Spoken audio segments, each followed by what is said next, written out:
Bonsoir, ravi de vous retrouver pour un point complet sur l'information en Vendée. Ce week-end, un automobiliste a été flashé à 212 km/h au lieu de 110. C'est l'une des 182 infractions constatées par les autorités pour des excès de vitesse samedi et dimanche.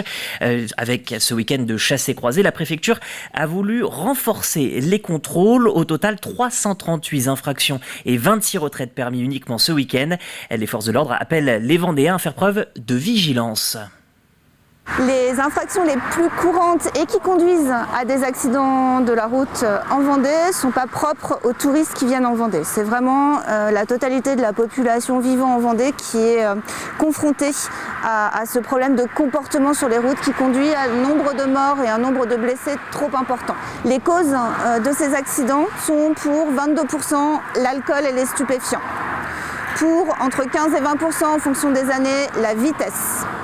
Et pour 20% supplémentaires, des infractions au code de la route qui ne sont ni l'alcool, ni les stupéfiants, ni la vitesse. La saison bat son plein dans les parcs à thème du département. Malgré le temps capricieux, plus de 2000 personnes se pressent chaque jour du côté d'Auglis Park. Une bonne influence qui oblige les salariés à faire attention. Vous vous en doutez, une mauvaise chute est vite arrivée. Alors le protocole est bien établi et les rappels sont nombreux pour les saisonniers. C'est un reportage d'Alexandre Lenaour. Les 8 hectares du parc sont encore déserts. Les bassins et les toboggans vides. Pauline, passe 4, passerelle 4. Avant l'ouverture générale à 10h, place au brief pour la dizaine d'opérateurs toboggans sous les ordres de Jérôme, le monsieur sécurité du complexe. Je vous demande d'être vigilant, je vois 2-3 trucs, j'étais pas là pendant plusieurs jours, tu vois, donc j'ai une voile passerelle 3. Soyez vigilants le soir, on a du vent en ce moment, il faut bien verrouiller les loquets pour ceux qui sont en haut. Ce matin, place à un test sur le looping rocket et le turbulence, 2 des 12 toboggans que compte le parc. Ok, ça part. On teste pas les toboggans tous les jours, on le fait surtout quand on va avoir des maintenances. On peut avoir des entreprises qui viennent effectuer des modifications ou tout simplement de la maintenance.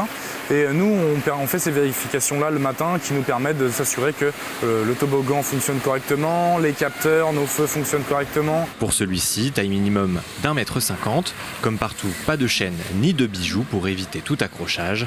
Reste ensuite à s'assurer d'une bonne position. Bras croisés, jambes croisées évidemment, la tête contre la paroi, on reste allongé et comme ça on ira correctement jusqu'à la fin du toboggan. Chaque jour, entre 2500 et 3000 personnes pénètrent sur le parc.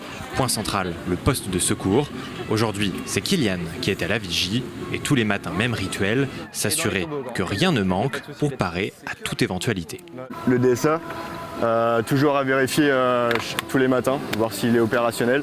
Le sac de secours, vérifier si tout est bon. Et notre trousse de soins, tout ce qui est matériel pour les petits secours, donc du désinfectant, des bandes, compresses, pansements. Au milieu, on va avoir la bouteille d'oxy avec tout ce qui est masque et bavus.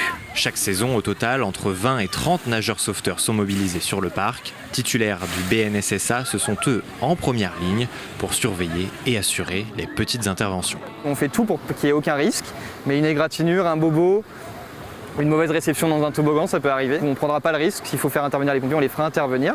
Mais là, cette année, on n'est qu'à une seule intervention pour déjà presque 50 jours d'ouverture, donc on est pas mal. Ouvert depuis 2016, le parc poursuit sa 8e saison, avec en moyenne la sécurité de près de 200 000 visiteurs à assurer chaque été. En sport, le skipper Sébastien Simon se prépare pour la Transat Jacques Vabre. Avant le départ en octobre, le Sablais va pouvoir s'entraîner au large avec son nouvel IMOCA. Celui-ci est nommé Groupe Dubreuil. Les Sables Vendée, c'est la première fois que l'entreprise devient sponsor principal d'un navire. Le Vendéen, lui, ne boude pas son plaisir. Lui-même ne croyait plus pouvoir trouver un sponsor afin de se qualifier pour ce second Vendée Globe. Mais il aura fallu d'un seul message pour lancer le projet. C'est un texto qui a tout déclenché de la part de Paul-Henri Dubreuil, le président du groupe Dubreuil, qui était aussi mon ancien partenaire sur le précédent projet. Alors un partenaire un peu plus petit, un partenaire complémentaire, et qui finalement a décidé pour les 100 ans du groupe Dubreuil l'année prochaine, qui est un groupe familial, de fêter ça avec le Vendée Globe. Ça tombait pile poil. Donc c'est quelque chose d'assez incroyable, une opportunité unique pour moi de pouvoir enfin m'installer ici chez moi en Vendée au Sable d'Olonne avec un partenaire vendéen que je connais depuis quelques années déjà. Donc finalement c'est un travail qui a duré très très longtemps, mais en une seconde, l'équivalent d'un texto, tout a basculé. Cet été, l'association culturelle de Foussé-Péré organise des visites guidées de la ville, un événement à retrouver tous les mercredis matins jusqu'au 23 août. L'activité est gratuite et la ville d'une grande richesse culturelle, patrimoniale mais aussi historique. Il faut dire que la commune a rejoint en 2002 le réseau Petite Cité de Caractère pour valoriser ses atouts. Et Cyril Guillet a participé à l'une de ces visites. C'est 2 baies aveugles de chaque côté et dont l'une est signée par celui qui l'a faite. L'été, tous les mercredis, les membres de l'association culturelle de Foussé-Péré se relaient pour guider les touristes à la découverte du patrimoine de la commune. Quand on accueille les groupes, nous racontons 1000 ans d'histoire. On part de l'an 990, quand Guillaume, comte de Poitiers, et sa femme Emma ont fait don du prieuré de Foussé à l'abbaye de Bourgueil, en Indre-et-Loire. Et on balaye toute l'histoire de Foussé, de l'an 1000 en gros, jusqu'à aujourd'hui, en passant par les guerres de 100 ans, les guerres de religion, l'époque de la Renaissance, qui est une époque phare pour Foussé et Péré. Car les 2 communes ne feront qu'une qu'en 1968. Située à la lisière de la forêt de Mervan et au bord de la rivière Vendée, Foussé-Péré témoigne de 2 âges d'or architecturaux. L'un roman, encore visible notamment sur la partie basse de l'église Saint-Hilaire, qui arbore un portail remarquable composé de 31 claveaux sculptés. Et un autre Renaissance que l'on retrouve sur la maison François-Laurence, édifiée en 1557 par un riche marchand protestant. Labellisée Petite Cité de Caractère, la commune attire chaque année de nombreux visiteurs. En fait, on se renvoie les touristes qui visitent une petite cité de caractère, ont une propension naturelle à aller vers les autres petites cités de caractère. Donc c'est presque un réseau en fait, qui se crée au travers du réseau des 10 ou 11 communes, je crois, qui sont labellisées sur la Vendée.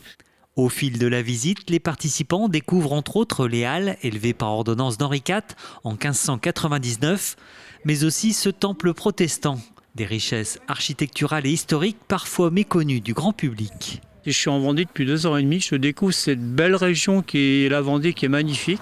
Et je trouve que ce petit village de Foussé-Péré, un petit côté historique, est très très intéressant et très important. Ça permet d'entrer dans des lieux, dans de l'histoire. Les prochaines visites guidées sont programmées pour les 2, 9, 16 et 23 août prochains. À noter que ces visites sont gratuites.